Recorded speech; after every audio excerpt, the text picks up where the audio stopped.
நன்றி செலுத்துகிறோம். மகிமை எங்களோடு கூட இருக்கிறது. சபை என்பது இது ஒரு கூடுகை. அந்த கூடுகையில் தேவனுடைய மகிமை உண்டு. ஷெகினா க்ளோரி அசெம்பிளி. சபையே, உன்னோடு ஆண்டவர் உண்டு. அவருடைய உன்னத மகிமை உன்னோடு கூட உண்டு. வெட்கப்பட்ட இடங்கள் அநேகம் இருக்கலாம், ஆனால் தலை நிமிர செய்ய போகிற ஒருவர் உண்டு. தலையை எண்ணெயால் அபிஷேகம் செய்ய போகிற ஒருவர் உண்டு. அவரால் நீ சகலவற்றிலும் மேன்மைப்பட்டிருப்பார், சகலவற்றிலும் சாட்சியாக நிற்பார்.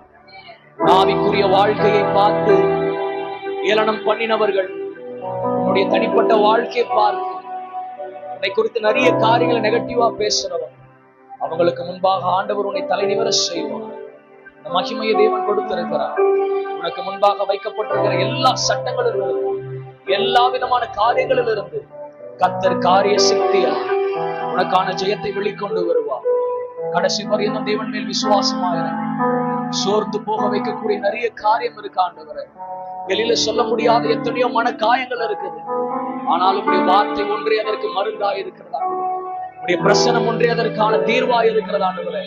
S, thank you, thank you, thank you, thank you, thank you. மனுஷனுக்கு முன்பாக அந்த இருதயத்தை ஊற்ற முடியாது ஆண்டவரே, ஆனா உம்முடைய சமூகத்தில் நாங்கள் ஊற்றுகிறோம். உன்னுடைய பாரங்களை இறக்கி வைக்கிறோம். உடைய அபிஷேகத்திற்காக நன்றி, உடைய விடுதலைக்காக நன்றி, உடைய சுகத்திற்காக நன்றி, நல்ல ஆசீர்வாதமான இந்த வேலைக்காக நன்றி செலுத்துகிறோம். ஆசீர்வதியும் பலப்படுத்தும். சகல துதி கன மகிமை எல்லாவற்றையும் ஒருவருக்கே செலுத்துகிறோம். மீட்பெரும் இரட்சகருமா இருக்கிற இயேசு கிறிஸ்துவின் நாமத்தில் ஜெபிக்கிறோம். ஜெபம் கேளும் எங்கள் ஜீவனுள்ள நல்ல பிதாவே. ஆமென், ஆமென்.